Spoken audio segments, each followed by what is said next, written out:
Hi, it's Susan from Worldpeacefull, and I'm going to read out of Hansard. It's the official committee Hansard, Parliamentary Joint Committee on Intelligence and Security, and the Senate inquiry is the impact of the exercise of law enforcement and intelligence powers on press freedom. Now, this particular Hansard copy was actually advised. I was advised by Christine Keneally to have a look at this information, and I haven't actually had a chance to really read it through. So this was the first hearing in Sydney on the 13th of August. I went to the next hearing, which was actually all the intelligence agencies, which I will do the second video of this series on. And I'm also going to have a bit of a look at David McBride, who was the targeted individual who prompted the Department of Defence to action with Home Affairs and the AFP. I'm assuming Home Affairs was involved. I think they were aware of this, about the raid on the ABC. So let me just start with this, because I might read a few pages of this.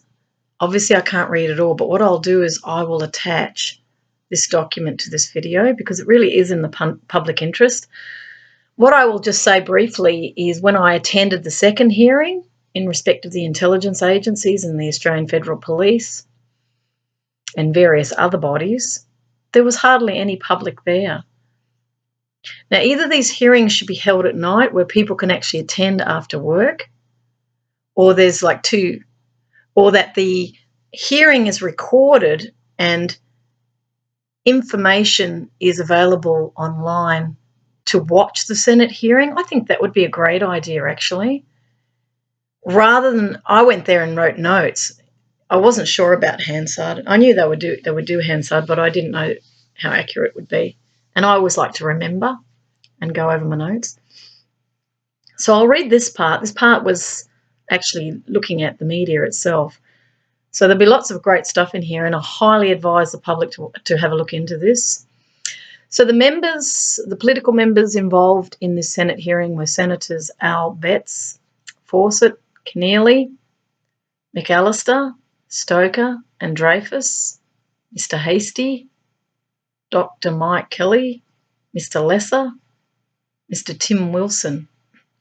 Now, I'll just say as a citizen, I don't even know hardly any of these people. The only ones I'm aware of is Keneally and Dreyfus. The rest I don't know, because I'm disconnected from my parliamentarians.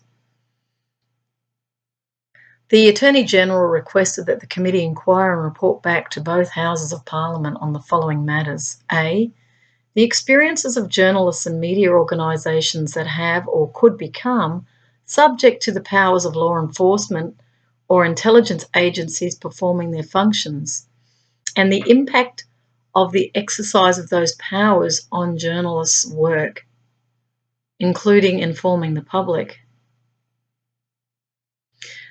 B, the reasons for which journalists and media organisations have or could become subject to those powers in the performance of the functions of law enforcement or intelligence agencies.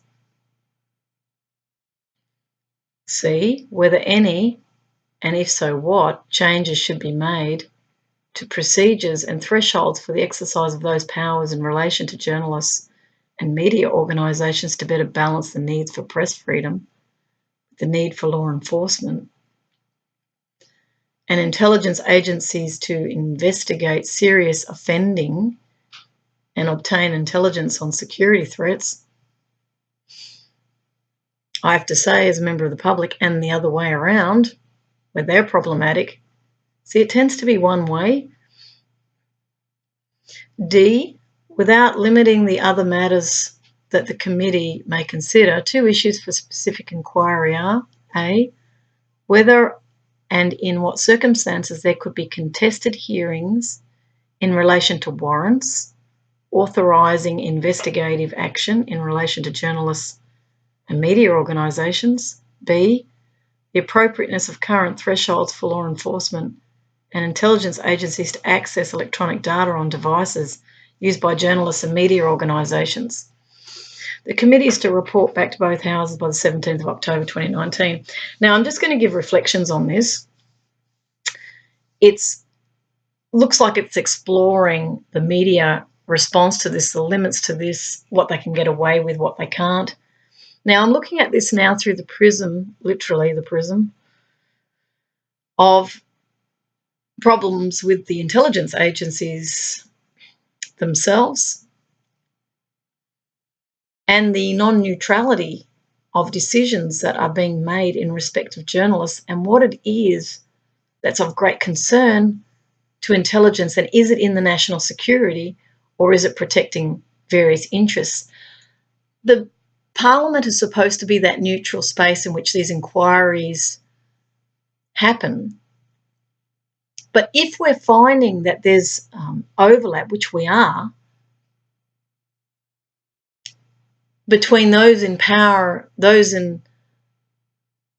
who are unofficially in power, who are having influence, the business interests involved, the public interest involved, if there are biases in government, if there are biases in the intelligence agencies, if there are biases in the journalists, how do we access a neutral inquiry with this?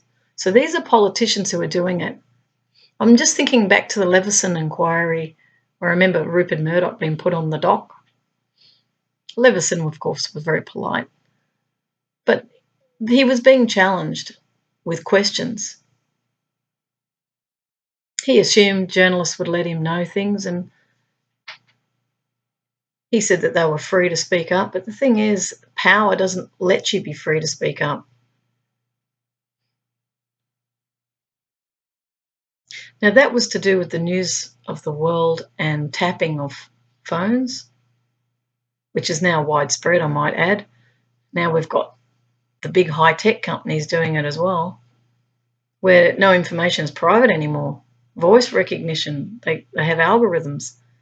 So, there's a whole raft of vital public interest information here, particularly in respect of journalists, and the fact that they need to have some sort of protection, immunity from prosecution when they're protecting whistleblowers, because there's no protections much. I mean, that's certainly been the narrative in the media about whistleblowers are not being protected. And I know when I've asked for whistleblower protection, I haven't got it. They even went on to, this was a government body who even went on to say they could pass my information on, which I wasn't happy about, and I told them they can't. The Snowden revelations, the Assange revelations of illegality within the intelligence community, the illegality within governments, is of public interest, because we have to trust our elected leaders, and we have to know that they're elected, because some are rotating into roles, in and out of roles, who are not elected. Public don't know that. The journalists play a vital role, particularly investigative journalists who are good at it. They play a vital role. Just thinking of some journalists over in the United States. Seymour Hersh, he comes to my mind.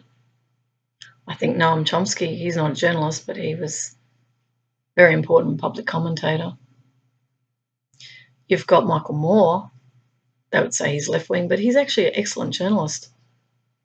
He's raised vital issues in the public interest. He's actually been out in criminality. He's also putting a mirror up. He's a bit of a jester himself, because he's quite humorous in the way he does it. But underneath that, he's very upset with what he's seeing as his country being changed. And because we're influenced by the United States, and there seems to be, a replication of trends from there to here, even inquiries like this, we have to ask questions about, are they actually in the interests of truth, or are they simply gathering data so that they can ensure that they don't fall into any legal loopholes. And that's where the distrust comes, when we start to see and learn of corruption through the media. We learn about the corruption that's going on in government. The business-government interface is blurring. Then we hear about donations and on it goes. So the media is really the only source of information that we can get access to give us an idea of what's happening with our tax dollars. And even as citizens without tax dollars, every citizen has a right to know what's being done in their name, because they're saying they represent Australia. Well, if you say you represent a group of people, we have to have a say in that. And we're not being given that say, and that's where the distrust is. We're not getting the full picture as citizens. We've also got foreign interference happening in our own country, and that's not being made visible, and that's concerning. We haven't been asked, do we want that influence? What about influence through economic ownership, where other foreign countries are actually buying up resources here? What about, the intelligence gathering that's being shared amongst countries? We don't even know about it as citizens. People don't even know about the Five Eyes network. They have no idea. It's called 5 to 10 Eyes network now. So I'm just saying, on reflection, we don't want to enter into a battle with government as citizens. We just want to know the truth and want to know that they're doing the right job. It's like in any job. We want to make sure if you say that you're doing this job, that you're doing it. If you're not doing it, we need to know, because it's our money you're spending. But what ends up happening is it becomes this real fight for power and control to keep various interests in power so that they can do what they want, so they get the freedom, but the public don't. So these are the really vital questions that we want to discuss. I know that other Australians want to know this. They want to know who the politicians are representing. They want to know if there is corrupt activity, if there is illegal influence. They want to know if their phones are being tapped. And that can be through the, the devices that they're using, the iPads, the iPhones. Through the LCD lights, are they being seen? Through smart meters, is there any intelligence surveillance going on there? NBN. We need to know this because it changes everything for us. It means I can't relax in my own home if I think Big Brother is looking in on what I'm doing. It's a form of suppression. I don't want that.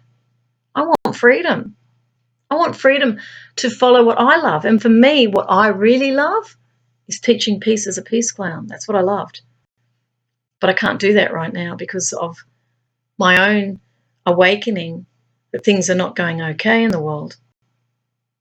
This is why I attended the inquiry. So anyway, I'll press on, so to speak, given it's the press. The witnesses who attended this inquiry, which would have been very interesting, was the AGO, Australian Government Office, I'm guessing, Freedom of Information. So Miss Rochelle, Principal Director, Freedom of Information Office of the Australian Information Commissioner. Anderson, Mr. David, Managing Director, Mr. David Anderson, I like the way they've written that, Australian Broadcasting Corporation. And of course, I just want to add in there, is this politicised or not? When we've got the Liberal Party talking about privatising the ABC, that I don't want that as a citizen because it's been an excellent source of information. And if they are trying to privatise it, whose interest is that in? And the ones who are appointed to the ABC, who are they? And are they neutral or are they sympathisers? I mean, this is, again, what is happening when we start to recognise that things are not neutral in government. Another witness was Connie Carnabusi, General Counsel, ABC. Matthew Cheshire, Director, Legal and Policy, Media, Entertainment and Arts Alliance. Okay, that's union, I'm assuming. We've got James Chessel, Group Executive Editor, Australian Metro Publishing. Don't know who they are. Richard Coleman, private capacity, so I don't know who he is. Maybe he's just an interesting person who submitted to the inquiry. And Dr. Andrew Dodd, Director, Centre for Advancing Journalism, Uni of Melbourne. Alice Drury, lawyer, Human Rights Law Centre. Miss Bridget Fair, Chief Executive Officer, Free TV Australia. Never seen Free TV. Miss Angeline Falk, Australian Information Commissioner and Privacy Commissioner, Office of the Australian Information Commissioner. So why have we got two of them? Why one at the top and why one there? She's the director. She's the Information Commissioner and Privacy.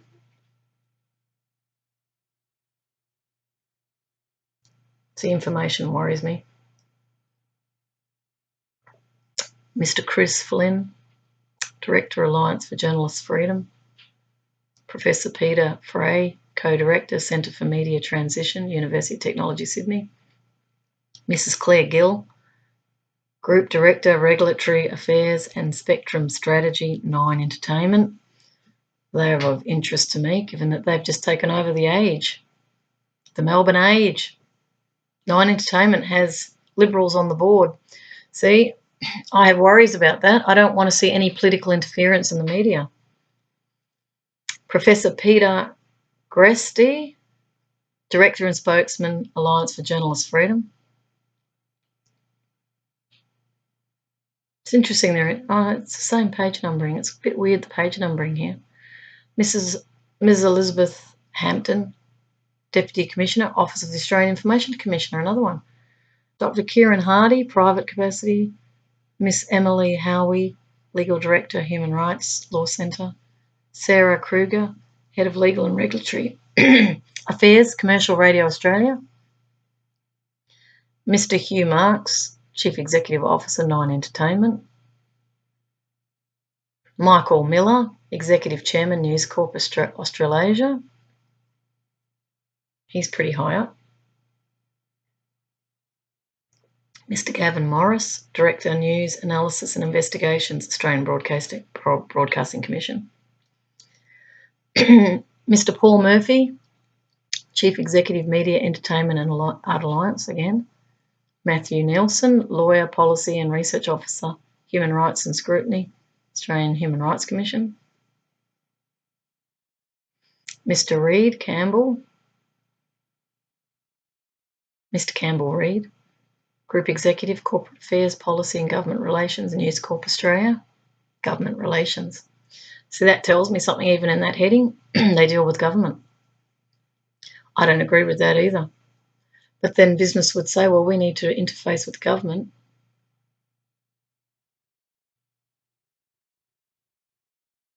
Yeah, but we don't want them to have influence in the government. And of course, News Corp's owned by Rupert Murdoch. So that's why I'm focusing there. Edward Santo, Human Rights Commissioner, Australian Human Rights Commission. Ms. Georgia Kate Schubert, Head of Policy and Government Affairs, News Corp, another one. Dr. Alexandra Wake, President, Journalism, Education and Research Association of Australia. Sarah Wallerden, Head of Legal and there's a lot of legal people here, and Regulatory Affairs, Free TV Australia. Fine with law that it's not able to engage with social emotional issues. Everything's technically, this is freedom of that, not freedom of that, rules. But we may want to challenge those rules. We may want to challenge those laws. We might say that it's suppressing this and allowing that. It can be manipulated, and if lawyers are typically in combative courtroom antics, because what I've experienced from lawyers is they bully in the courts. That's what happened to me. They badger. Not all of them. I've also been in front of some that were respectful. But let's just say it's to win. They're there to win. It's a commercial. There's money to be made because then you get awarded, compensation, damages. So the legal, this becomes the purpose of the fight is for them to win so they can get money. It's not about truth or healing. So when I see legal this and that, I also think there's huge issues around the law and legal practitioners, and also them engaging in illegal conduct as well, because I've actually witnessed it, and there's been no ramification. Many lawyers are actually in positions of power. They go into the legislator. That's why it's a legislator in government. But that's their whole thing. They spent 6 years, 8 years studying law, probably 6 years. But what else have they done? So they don't have broad community experience, many of them. And yes, they may have looked at the law and community legal service or whatever, but that's not community experience. It's not looking after the sick or the elderly or in interacting with ordinary people. So they tend to get, exceptionally more access to having their opinions heard. And because this will be based on legal issues, because the AFP rating, the ABC, raised a lot of legal issues and boundaries in respect of what were they after when they raided the ABC, and was it legitimately national security or was it vested interests? And they can argue that, they don't know national interest. We need them to come to us first, and that's been proposed, which is another form of censorship, control being exercised. What about the protection of the people? So those people who wrote to the ABC believing that they would be not known, now we've got the smart meters and the NBN and the ability to monitor not only phones but computers as well. People can be found out, and they may find they've been through all the regulatory channels and had no satisfaction. So they end up going to the media. So the person who is seeking to resolve a matter or is seeking to be heard because they think something's very important can end up becoming criminalised. This is where the law comes in. Well, you've broken the law, and then they've got them, and then they can demonise them on that. So it's fraught with all sorts of grey areas here because there's so much going on in the background. And me as a citizen looking at this, I just go, how are the citizens even going to understand the language here? They're not lawyers. It's not like someone sits there and explains it to us. So I'll read on. Derek Wilding, Co-Director, Centre for Media Transition, University of Technology, Sydney. Peter Wilkinson, Chair, Alliance for Journalists' Freedom. Professor George John Williams, private. Anyway, it goes on. Same name, same organisations are appearing in the whole list, but different names. So I won't go through all of that. There's no one different there. So I'll start reading this, and I'll just read it for a few pages, and then you can have a look at the document yourself, make up your own mind. I may make comments as I go through because this is my first reading of it, and I might be confused by some things. So the chair is Mr. Hasty. So I wonder if he did that quickly. I declare open this public hearing of the Parliamentary Joint Committee on Intelligence and Security for its inquiry. So it's a Joint Committee of Intelligence. So let's just stop there.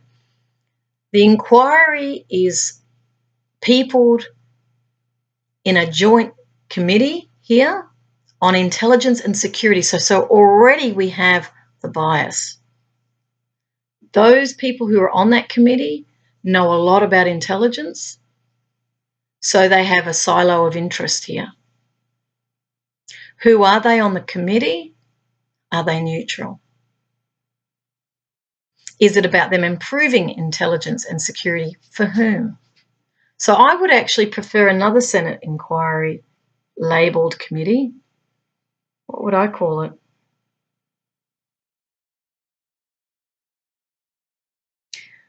I would have an inquiry into freedom of communications,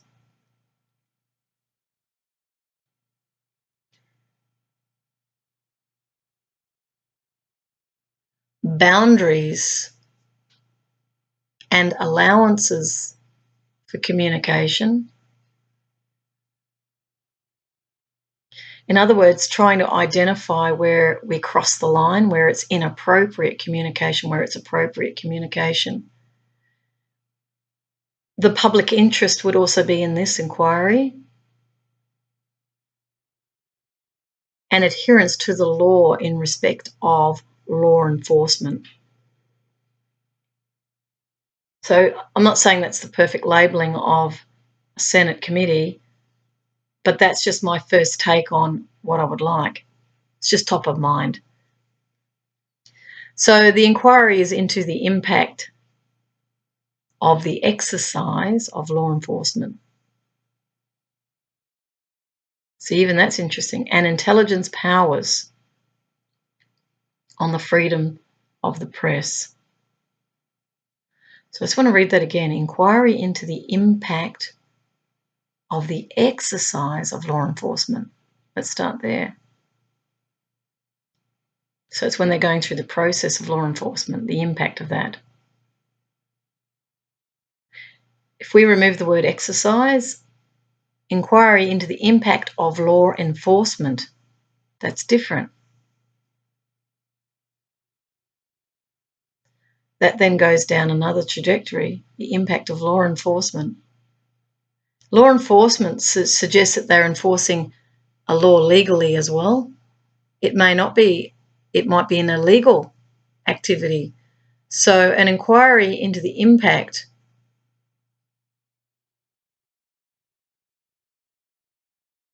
of police, say it like it is, and intelligence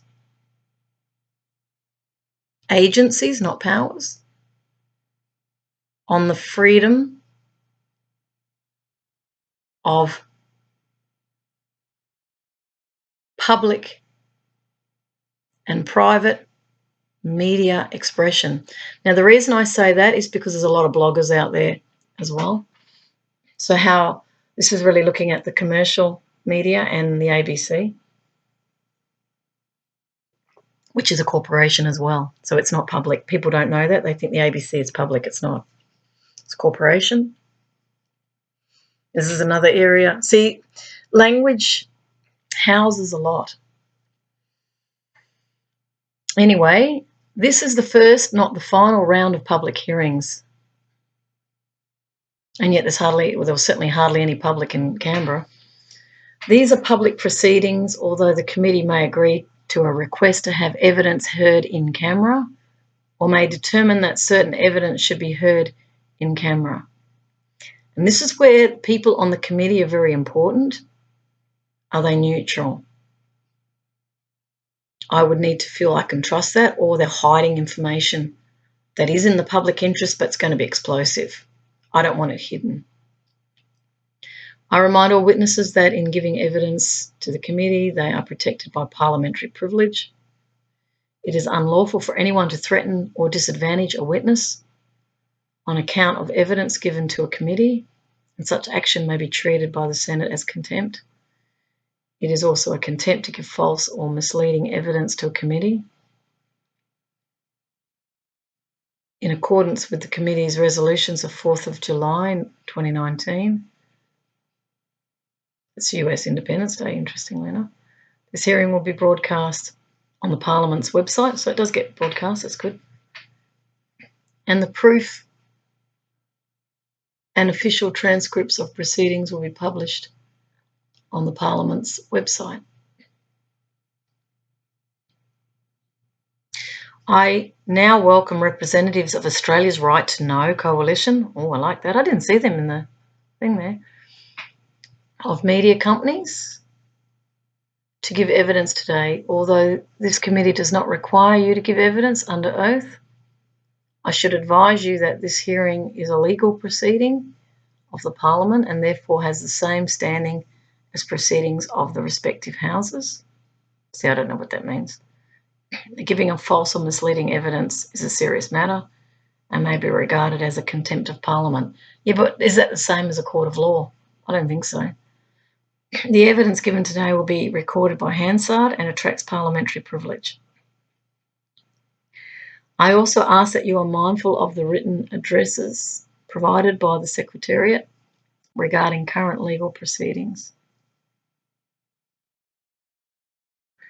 I now invite you to make an opening statement before we proceed to discussion. Mr. Miller. So Mr. Miller he's the Executive Chairman News Corp Australia. So how is it he starts? Who starts makes interesting reading. I thank the members of the committee for your time in inviting media organisations to give evidence at this hearing. I and my colleagues, ABC Managing Director David Anderson and Nine Entertainment Chief Executive Hugh Marks, will each make a short opening statement.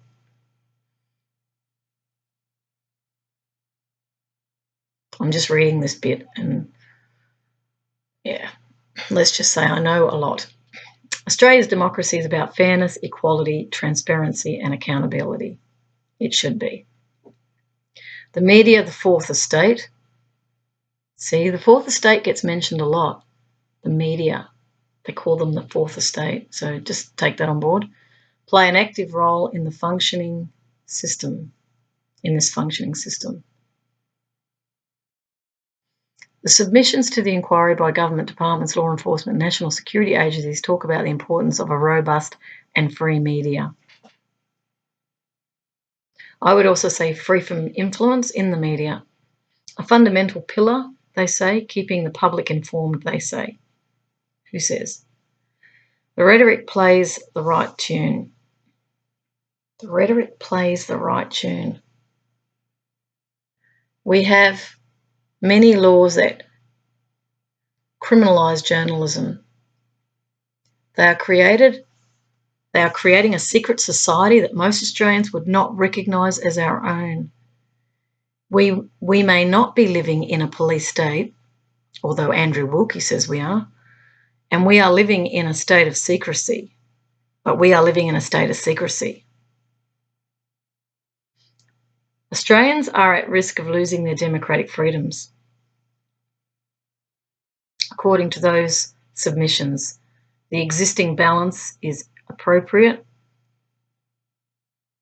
and change is not required. What does that mean?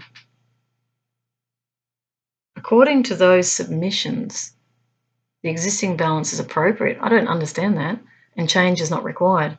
They talk up the importance of accountability frameworks and strong oversight.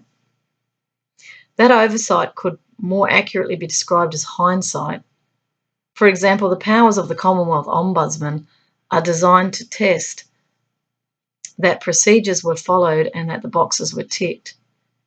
It has no power to decide that an investigation was not needed or that a warrant to invade a journalist's home didn't pass the public interest test. There is no power to change the rules, and that is what we're asking for. I would agree with that. I've been through the regulators and I've not been impressed. They go, we need to conciliate, is what they typically say. We're going to talk to this party, talk to that party. But there's no one making a decision and going, you know what, that's illegal behaviour. We're going to actually send that to a court. You'll get free help because we can see there's a problem here. So you don't go anywhere with it. There's a feeling of powerlessness.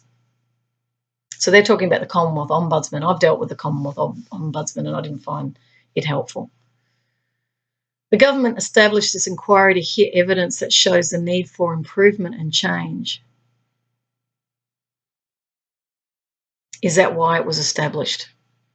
That's a question I'm asking. The government said that this committee was the best forum to tackle these issues. I don't know about that. I would question the nature of that type of committee, given it's already biased in the intelligence area. We are asking for changes to allow the media to fulfil its role, a role that this government says is important. It is glib to suggest that the changes we are united in seeking would put journalism above the law. Doctor-patient, lawyer-client privilege is not above the law. Parliamentary privilege available to politicians for the 20 weeks of the year that they are in Canberra is not above the law. I would agree with that. Parliamentary privilege shouldn't be above the law. The package of law changes that we are seeking would put a stop to the creeping secrecy that shrouds Canberra. Some may want to paint this inquiry as only being about national security and intelligence. That is not the case. This is about the public's right to know. And if I was in the public gallery, I'd be going, hear, hear. It is about important matters that government doesn't want Australians to know about, secret and confidential documents were never intended to be used by politicians or government officials to cover for what is personally or politically embarrassing. Kerosene baths, pink bats, how older Australians are being treated in aged care, what's going on for our veterans, issues that spark royal commissions and issues that happen down the end of the street. It is the media's role to ensure fairness, equality, transparency and accountability. That is what a robust and free media does. It tells the stories that governments would rather keep hidden by stamping documents secret and hiding behind laws that keep Australians in the dark. And then he wants to hand over to David, who's talking about the importance of whistleblowing and other reforms. Now, I'm just going to add in here that as a member of the public, we're not being told the full story by the media. What we are concerned about in the public is that we're being spun stories that have been approved by those on boards within private sector media outlets. There's also a massaging of public opinion in a certain direction. I don't want that. I want to be presented with both sides. I want them to have the courage to tackle issues that may well be not only embarrassing but illuminating of illegal activities, so we can keep, as Don Dunstan said, so that we can keep the bastards honest. But the media also have to be honest. Now, whilst I've seen some excellent journalism, really great journalism, I'll note who they are. The Guardian, definitely. ABC. I've seen some brilliant documentaries. SBS. I've also seen media that's been promoting war. I've seen media that's promoting individuals, that's not critical enough, that has an agenda. That is very problematic for the public, because we can get divided by those who have vested interest, ideologically speaking, in certain outcomes. The documentary Outfoxed examined the Fox network, which is Murdoch's network. This guy who just spoke is News Corp. This is Murdoch's operation. That talked about paying people to come and present. I know that Christina Keneally and Peter Credlin were on the same program on a Fox channel. That's of interest to me as the public, because then I'm saying, okay, well, are they being both influenced by Murdoch, who is known as influencing the media? Under Reagan, there's information that's come out about him helping them with their information, the neocon movement. This is very important for the public to know, whether there is bias happening within the media. Now, with the high-tech companies now, there's talk about them putting advertising in front of people who may favour certain candidates, subliminally putting them there so that people will recognise them, so when they vote, they'll just vote for them. That's not democracy. That's not transparency. That's not fairness. It's manipulation. So as a member of the public, these are the things that come to my mind, straight up. So let's go on to David, who talks about the importance of whistleblowing So David Anderson's ABC, and then he goes, "Thank you, Michael." I'm getting an inner feeling to stop for a second. Why was News Corp first, not ABC? That's a very important question, because they're setting the tone. That shows influence, in my opinion. I'm not under parliamentary privilege, so who knows what comes from that. But by and large, I do agree with the points that were being made. And that's by Mr. Miller. But I just say that there's more to this. Mr. Anderson says, "Thank you, Michael. Thank you, Chair and committee members. I'm conscious of time, so I'll keep my remarks brief." That bothers me. That comment.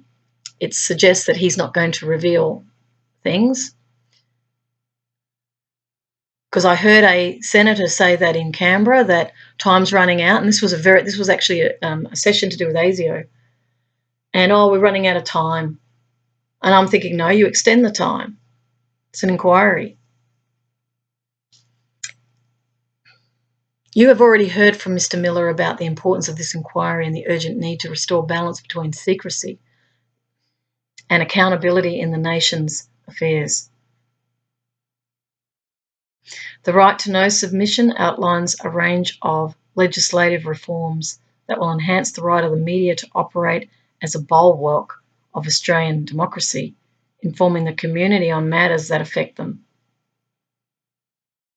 The ABC has a legislative responsibility to independently keep the public informed, but our journalists face the very real prospect, underlined by the raid on our Ultimo headquarters, that they could face criminal penalties for undertaking their public duty.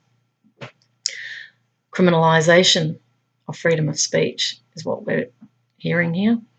There must be a robust public interest protection for journalists, and I would say in others, in the criminal code and other sets of legislation. We should consider the UK approach to the issuance of search warrants against journalists, which affords greater protection of confidential sources. The culture of secrecy facilitated by our FOI regime also needs reform. That's a very, very interesting statement. I've put in FOI's freedom of information. You can technically, under public interest, you can request a freedom of information about an agency, a public agency. I've done it now a few times and I've not been given any information. They also have costs on search time. So the public have to pay every 15 minutes. That was certainly a university had that. And I was appalled when I saw that. I thought, so then what if they string it out? It's going to cost the public an arm and a leg. They're going to go, "Oh, look, stop. I can't afford it." This is how you undermine the right to know, democracy, transparency. I've seen the process where they narrow the request constantly. They use legislative language.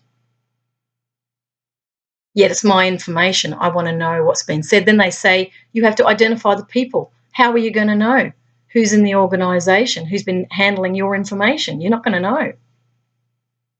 I have the right to know who handled it. Then I can put in the FOI and ask for those conversations.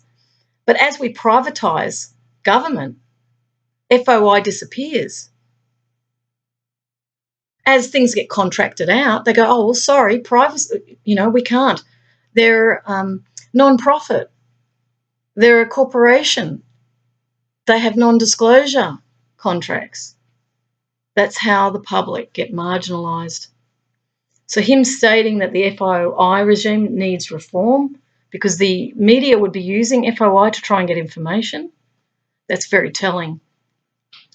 The systems must also provide stronger protections for whistleblowers, definitely. Australia lags far behind its overseas counterparts in facilitating the right of members of the public to bring to light maladministration and corruption. Without whistleblowers, we would not have the searing four corners exposes that directly led It's funny wording there. To the Banking and Aged Care Royal Commissions. I think Hansard made some mistakes here. Without whistleblowers, we would not have the... See, searing four corners, it says exposes, that directly, expose maybe, that directly led to Banking and Aged Care Royal Commissions. This is true. The government maintains it is committed to a free media and to accountability and transparency. This committee has an opportunity to demonstrate that this is more than rhetoric. Immediate and tangible reforms to legislation that inhibit the ABC's ability to do its job are required. Thank you. I now hand over to Hugh Marks. I won't go on for much longer because I know time. It's nearly an hour. So Mr. Marks, who is he? He is, I'm just going to go back and have a look at the name, Mr. Marks. Where is he from? I'll just scan over the names, so just give me a second so we know who we're listening to.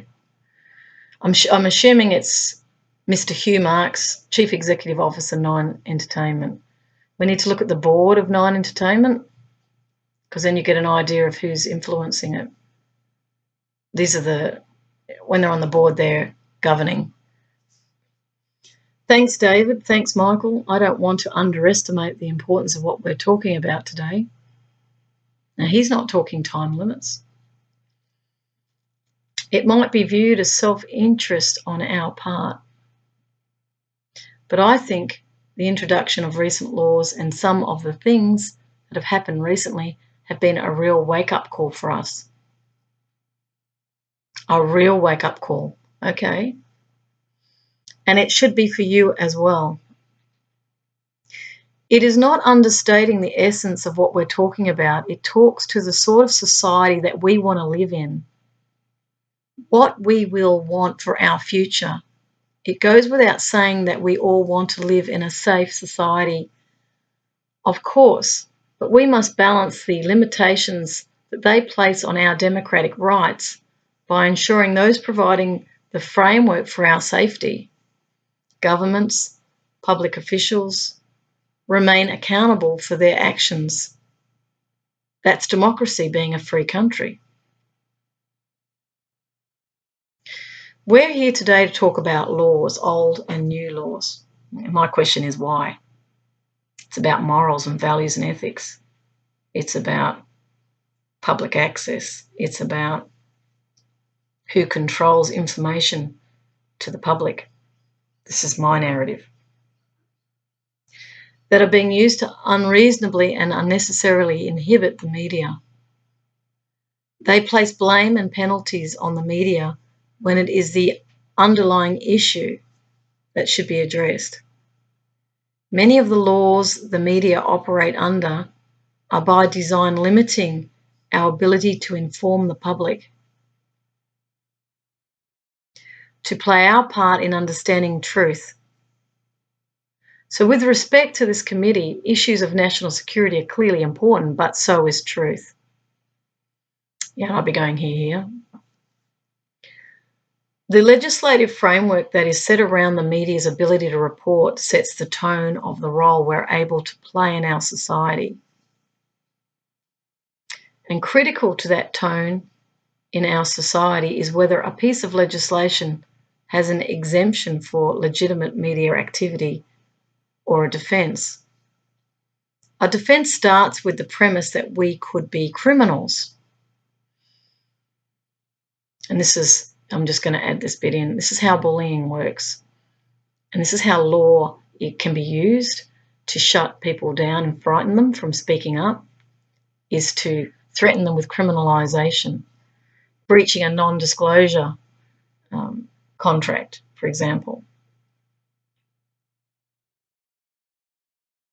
The intervention order process is often used without evidence to shut people down.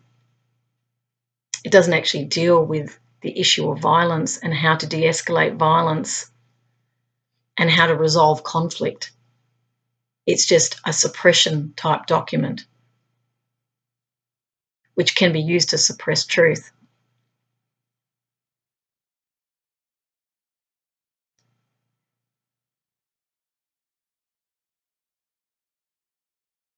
An exemption is a mark of respect that truth and the right to be informed are equally as important as safety. Assuming that national security is about safety, I can't be sure of that. It's been used as an argument, but then we have to also investigate how are we firstly sovereign? Secondly, are we being influenced in ways that actually perpetuate more violence in the world through political decision making? If safety is an issue, there are real critical questions we may not want to look at because it may well expose weaknesses, and we may have to confront morality on some of the things we say we do in the public interest. It sets a healthy culture of transparency is what they're saying. Oh, hang on a minute. No, I'll go back. Our arguments in the past few years for free media have been falling on deaf ears. That's a very telling statement from someone from the Nine Entertainment. And that's why I'm really pleased that through this committee, we now have the government's attention. We're seeking a culture of lawmaking where exemptions for the media are the default, not something that has to be hard fought for by us. Our laws should recognise the value of our media doing our job in the public interest. It sets a healthy culture of transparency. Just having a reflect on that. It's not just the culture of lawmaking or exemptions for the media, it's also the public social media as well. So people like myself doing these videos, am I protected? I'm not trained in what the boundaries are. I don't go through training, although a little bit with radio. But for the most part, I don't have lawyers around me who are saying actually can't put that to air. And now we've got Facebook. Everybody's going public. How are they protected? You know, it's getting very blurry now. And, you know, it can create an environment where they say, right, you can be criminalised for saying this and that. He goes on to say, it's true that nobody is above the law. Well, it's not actually true that nobody's above the law. I've actually met some that are. And that we need the right laws. I'm just sitting with that for a minute. Do we need laws? Or do we need to educate our people in peace and non-violence? I was an educator of peace, values. Is the law the levy here that's going to, firstly, wisely provide protections in issues of ideology, freedom of speech, you know, a whole range of different narratives and communication that may not be understood by others? How do we get the right laws? Those who are drafting up the laws, how do they know? So they do research. Well, that's an analytical. When you've had lived experience, say, for example, like homelessness, how do you craft laws around that experience? Unemployment, how do you craft laws around that? Social security, how does that impact on the freedoms of those people? Because the moment you create a law, then there becomes a criminal or civil impact.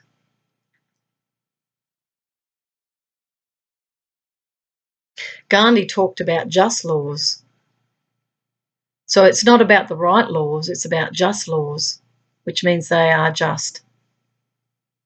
He goes on to say, but the current tone being set seeks to restrict, not respect, a free media. Well, the question there is the media free? When we've got vested interests who are owning a lot of it. When we argue, he says, for an exemption from the recent Criminal Code Amendment, in bracket, sharing of abhorrent violent material, close bracket bill, We begrudgingly received a public interest offence. Again, we could be criminals. In the case of the Foreign Influence Transparency Scheme Act, for which legitimate news reporting is not exempt, after a current affair aired the story on One Nation candidate Steve Dixon in a strip club speaking inappropriately to employees, I personally received a letter from an Assistant Secretary in the Attorney General's Department.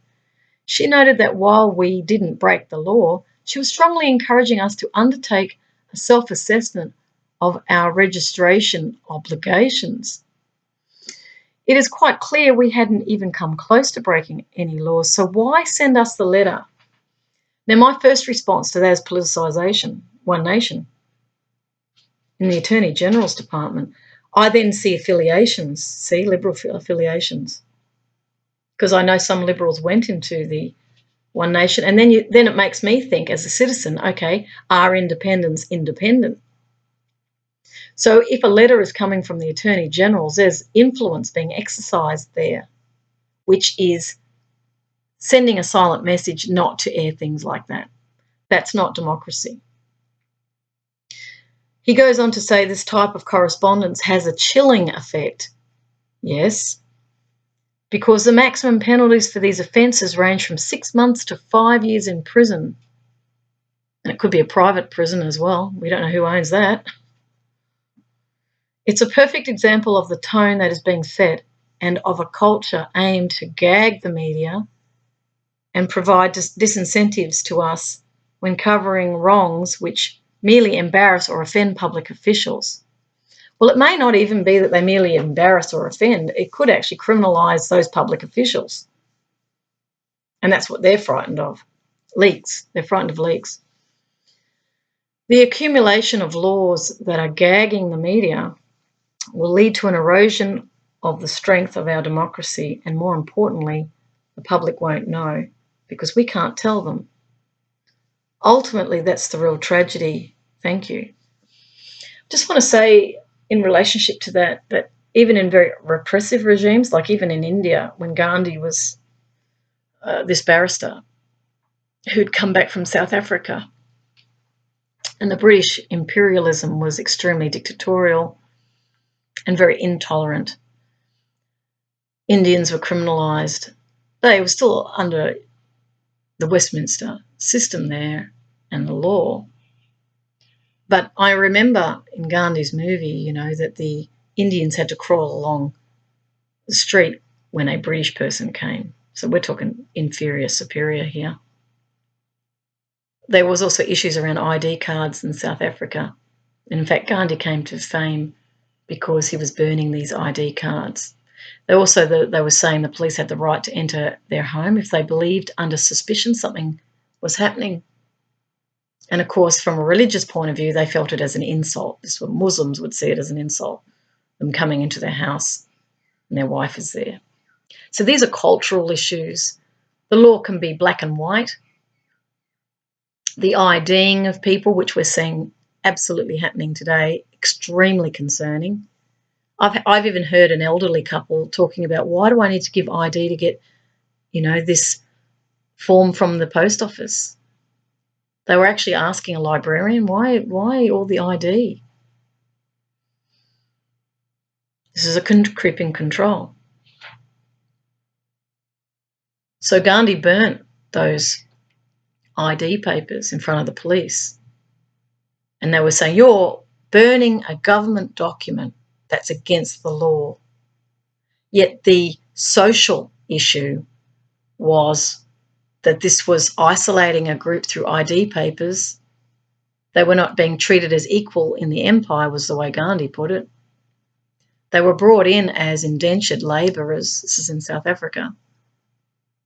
And they were treated as second-class citizens. So they were experiencing appalling discrimination. And because Gandhi saw himself as equal, he was Brahmin, and he'd come from a family that were quite profiled in India, like the head of a state. I think his father was. He was trained as a barrister. So Gandhi experienced, and this is where a lawyer became experienced in the impact on the public. See, what Gandhi did was he became one with the people, and he even dressed like them. And when he returned to India, people were going, look at the way he's dressed, like a Dalit, which is, untouchable, lower class. Isn't he a barrister? Was some of the comments from some of the British that were in India at the time. But what they didn't know, he was dressing to be one with the people, and he lived like them. He ate like them. He worked tirelessly for them. This is a lawyer in service to humanity. And because he experienced the oppression, he was thrown into jail. He was in jail for something like 18 years, I think, overall. It's a long time. I think it was that long. But he was in jail a lot. And he was merely speaking up about inequality. So inequality is coming up again for me. I've just done a previous video on counterintelligence. It's called Coin Intel Pro, the previous video. Again, that oppression is typically arising in some instances in respect of an inequality grievance.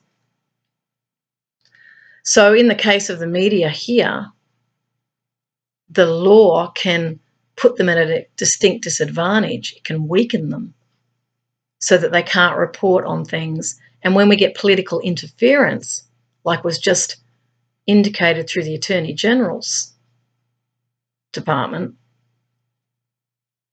that raises serious issues. Same thing has happened to the ABC too. I can't remember who, I think it was, I don't know if it was Emma, it was one of the journalists there who had received strongly worded calls from some liberal person every week. So it was kind of political interference. So that's a very, very important issue. So the politicisation, Andrew Wilkie talked about it as well in respect of intelligence agencies. When you've got a prime minister at that time who's very ideologically aligned with the US. We've also got Rupert Murdoch over in the US, I think, at that time. And so there's an ideological resonance, if you like. And he was talking about, how we were going off to war. And there was great protests here in Australia as well about the Iraq war. And he was saying, as an intelligence analyst, there's no evidence. WMDs, which is weapons of mass destruction, he said, were of minor. So they have low, medium and high, like in respect of WMDs. Like, is it really a serious threat or is it minor? Well, it was low in respect of Australia. So there was no justification for entering the war. So he himself became a whistleblower. This is where intelligence also needs to be able to go to the media. So these are not mutually exclusive situations. It's really about the surfacing of truth. That is the real underlying current here. So he spoke up, Andrew Wilkie, and he's the one that's stating today that we're looking at a police state. He's saying it publicly. Now, he's the MP for Denison in Tasmania now. And we, as the public, we need to know, is this a threat or not? Because soldiers are going to go into harm's way. And not only that, Australia's reputation is impacted.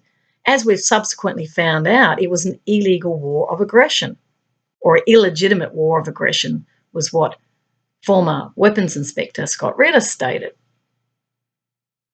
We've subsequently seen the oil interests. So then business interests. We see the Energy Department and Defence fused in the United States. Defence policy. We have strong defence ties. These things must come under public scrutiny. Now, in respect of intelligence, as I've said in one of my previous videos, Pine Gap was not mentioned. They're a part of the intelligence apparatus. They're actually based here in Australia and they're in an American base. We've got soldiers up in the Darwin. There's also issues that I've posted on my blog in respect of Whitlam and why he was dismissed. There were issues around the licence of Pine Gap. From what I've read from journalists that reported this, which I've posted, they were saying that he was going to close down Pine Gap. And it's being suggested that that was why the dismissal happened. Now, the public need to know the truth of that. Was there foreign interference with our government? How does that impact decisions, and how does it impact our future through those decisions? If we're all being surveilled through the Five Eyes network, we need to know that. And that's why whistleblowers like Snowden and Assange came out, because they're saying there's a moral line here that's being traversed. It's not a legal line, it's a moral line. It's a privacy issue. Not only that, people can be targeted, and they can be erroneously targeted. And if we get extreme ideologues in politics who have power, they're going to target people who they think are a threat. If they're not balanced in their decision-making capability, if they're not integrated, now this is going to sound a bit out there, between the feminine and the masculine, and I mean it, we need balance. They're going to look at life through a certain prism. You're either with us or you're against us.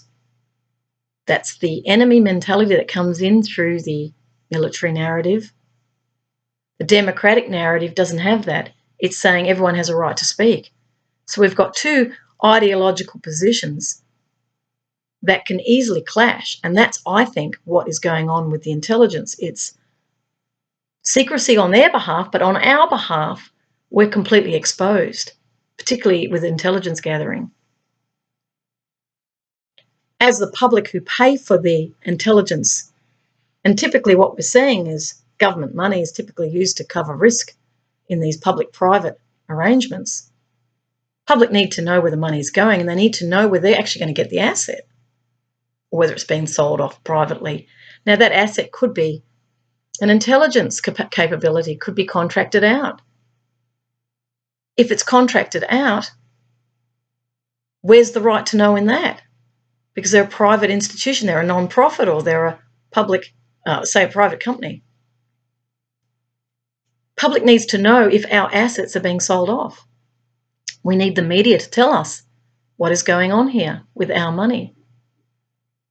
And this is not respected, typically. It's like, just keep the public quiet.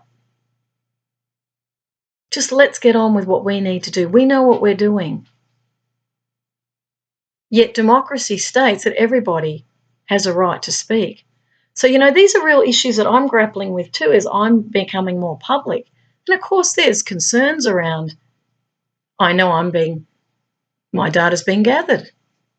In fact, even when I went to the inquiry in Canberra, which was the intelligence side of it, I drove around Parliament, saw a guy who was a soldier.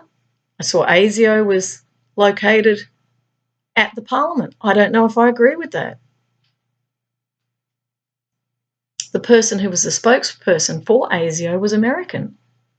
That really caught my attention. I'm going, why is there an American fronting ASIO? Pardon me. I need to know what is the extent of that relationship. How affiliated are they when they're exchanging data all the time? See, I have a right to know that. It's at my Parliament. Unless, of course, this is all a facade.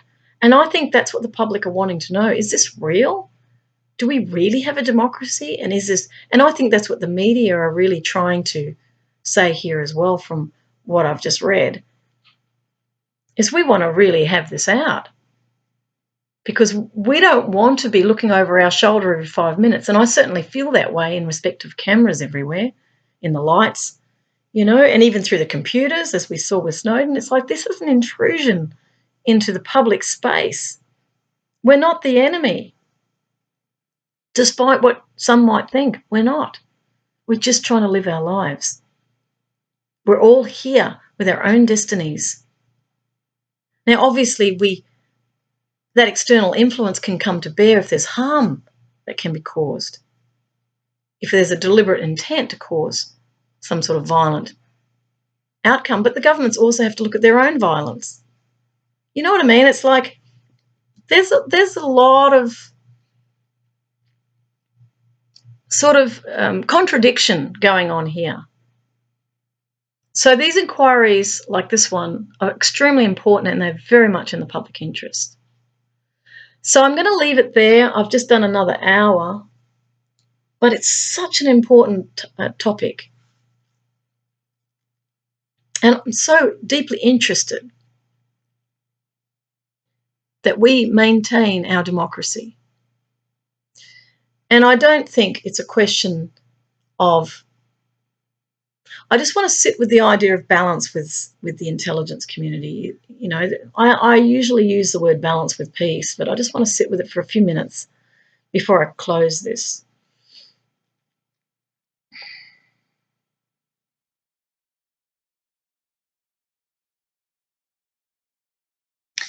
I think given the Snowden revelations and the Assange revelations, no, I don't think it's a question of balance anymore. Had they been doing their job in respect of only protecting the public interest, not getting confused with business interests, and then we've got ideological interests in government who are heading off down another trajectory. We've seen so much in the media around corruption. From a citizen's perspective, I want the media to be able to provide investigative information that's fact-checked, professional, and provided to the public, and let us make up our own minds, because we're the ones who are paying you. Let us decide. Now, if it's information that's going to put someone's life at risk, I totally understand that, and I respect that would have to be a consideration, and maybe there you could have training sessions, not training, but maybe public information. Well, not, hang on, I'm just, because I'm thinking up ideas. What I saw in my mind just then was the intelligence community briefing the media on issues of sensitivity. Then you have to leave it up to the media to make those decisions. I totally agree with people not being risked. But if, let's say, an exposed story revealed greater corruption, and yes, someone's life was at risk, on balance there, is it worth publishing? And I would say yes. So there has to be discretion in respect of criminalisation. There may be a greater good that's achieved through the publishing of the information. I know with the stuff I'm publishing, it's very sensitive on my blog, and you know, it's out there in the public, so it's certainly not revelationary information. But the reason I'm doing that is because I'm so concerned about the loss of democracy. I'm very concerned about the penetration of foreign entities into our government. I'm extremely concerned about a takeover of my country by interests, because we've seen what's happened in the United States. All those political representatives are bought by corporations. I do not want to live under a corporatocracy that becomes a technocracy, that serves the interests of an industry, not the people. So I've been publishing more and more because out of concern that the public interest is not being served, even by the media, who are not bringing up really important issues like chemtrails. They're not, I could be wrong. I haven't covered all the media, so maybe I'm wrong there. But let me just say, within my own perception, it doesn't appear to be bringing up some of the alternative issues that are coming out through the alternative media. And that could be because they're hampered, given they're in corporations themselves. And therefore then this other arm of public journalism comes in and takes up that space in the public interest, because democracy is about questioning all these things. But I'm certainly supportive of ensuring sensitivity, ensuring the safety of other people, ensuring that the language is not humiliating or embarrassing someone. I mean, I wouldn't want to embarrass a person because it would be humiliating on the public stage. However, if that person becomes embarrassed because an illegality has been revealed, well, then that's okay. That's going to happen when you're deceiving people. It's going to be humiliating in that sense. But I don't believe in demonising any person. So the public also has to be careful about creating the enemy. The activists have to be careful about creating the enemy in the government. There's a lot of people in the government. They're not enemies. They're believing what they're believing. And they may well have a belief that it serves an ultimate good, or it could just be complete self-interest. And even in that scenario, it's not been checked because they've not been exposed to other ideas. And then if there's groupthink going around that, then they go, oh, it's fine, it's okay, no problem. So they can get lulled into following a certain dogma or ideology because that's the way we do things. It's groupthink. So that's why I'm a great advocate of contrasting viewpoints coming into people's lives to challenge the ideas, not the person. In conflict resolution, we say, solve the problem, don't hate the person. I'm a great believer in that. I don't hate anyone. But I do believe the problems have to be tackled. And we do need to have media that's robust, transparent, fair, and coming from an authentic place to actually serve the public interest.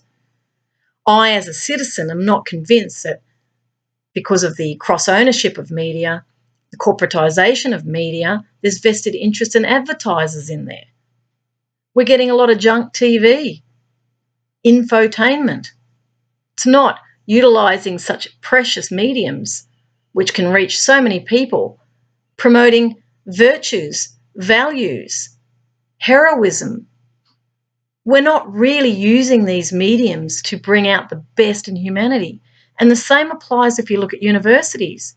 If they become privatised, which is what's happening, then all that intellectual property becomes business interests because they're the ones funding the research or investing in the stadiums or becoming business partners with the university.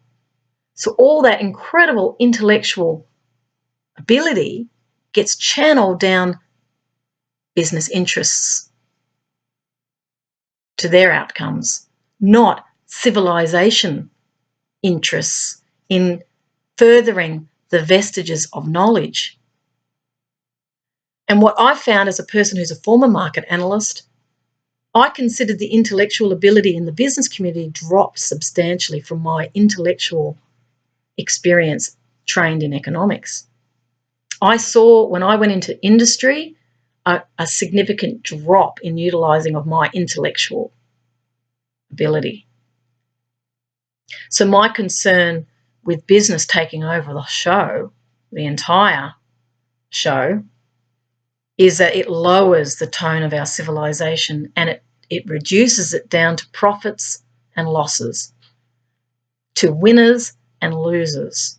And the losers, who are often the ones agitating for change, or the ones who have experienced inequality through structural violence within those frameworks or economic systems, they then become the losers and they can become marginalised, or as some in the alternative media are speculating or stating, there may well be agendas to remove them. We need to know about that in the public interest. Some have called the poor useless eaters, indicating that they're a waste.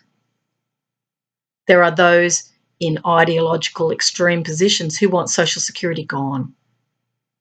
So what does that do for the poor? That means they become absolutely desperate to survive. They may not survive. So if they become violent or angry, they then get suppressed by laws who are not acknowledging that the structure of that economy is causing discord in particular groups and is forcing them to rise up. A responsible government looks at that and talks egalitarianism, equality, cross-subsidisation to ensure everyone has a basic standard of living that's enabling them to then go on and fulfil themselves. Australia was an egalitarian society, and it is a wonderful place to live. I grew up here. I loved the equality that I experienced as a child. I don't come from extremist countries that divide by class. Even the wealthy here in Australia were easygoing. You could talk to anybody. I'm living in a wealthy area right now, and I chat to all the neighbours. That's what I love about my country, and I want that maintained. I do not want the haves to have more and the have-nots to be absolutely discounted like they're a waste of space. They're not.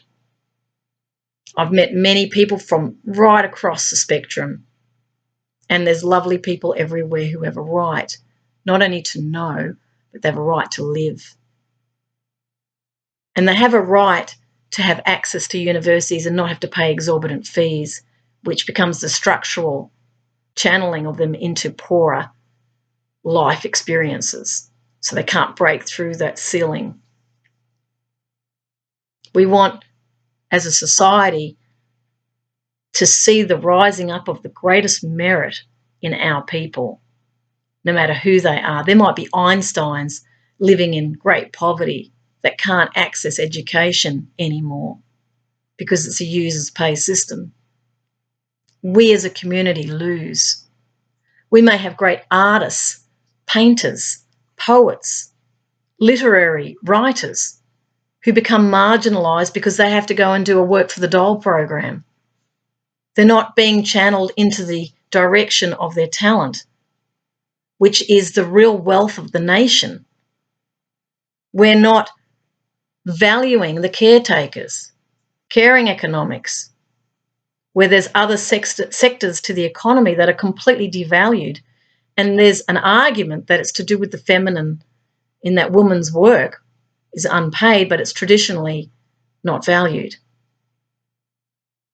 So we only value those who seem to be making the most money. But the thing is, we're on an ecological planet that is undergoing great stress that's human-induced. And I'm not saying the population, it could even be programs to change the climate.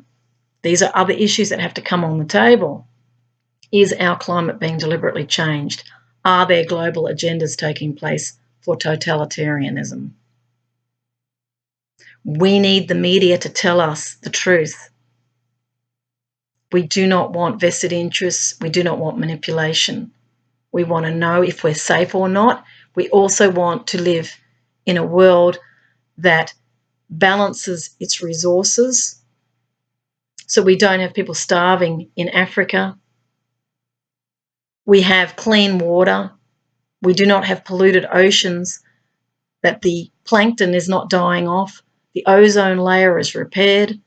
The ice caps are not melting, because that then changes the electromagnetic field of the planet. We also need to know whether the iPhones are safe. The electromagnetic frequency, is it safe or is it causing cancer? We need to know that. I need to know if the smart meters, who owns them, which countries. I know some of them come from the United States. I want to know if they're tracking my every move in the house, because I need to know I have privacy as a human being, because then I can relax in my own home. I do not want a surveillance state. So I felt very passionately to add this part to the end of this, because I want my government to wake up. And if we've lost our sovereignty, we have to take it back. And that's going to take leadership and a lot of love for the people. So my vote would be for a free, fair and transparent media that's not balanced by national security interests, but is informed by national security apparatus as to where those sensitivities are. And then they are free, in a free democracy, to make the decision on whether we publish or we don't. Because quite certainly when Edward Snowden was talking with The Guardian and various other newspapers, when he was releasing sensitive US information, those guys could have been criminalised had the national intelligence agencies had a say in whether this was sensitive or not. Of course it was sensitive information that came out. Maybe we do security differently, could have been an outcome of this. This is now going worldwide. Everyone's surveilling everyone. Even the public are surveilling each other. This is stalking. This is not security. This is actually creating an insecure world. So we need to then venture into what is real security. Well, it's inner security. It's trust in life too, to let things happen. There might be lessons that you're going to learn from the experience. If it's an impending dangerous situation that's weaponized, clearly it's got to be dealt with. But if we were to teach people peace education in the schools, you may not have these extreme situations occurring.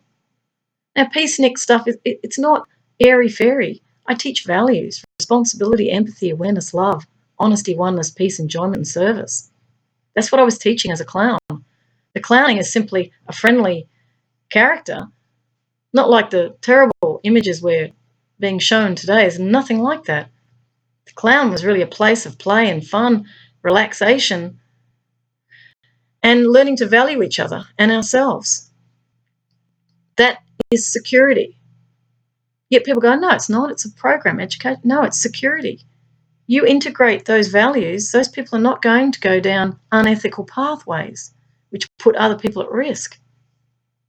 So it's not airy-fairy. It's grounding. It's foundational. If you're happy, you're not going to want to hurt anyone. This is not airy-fairy. It's a natural state of being.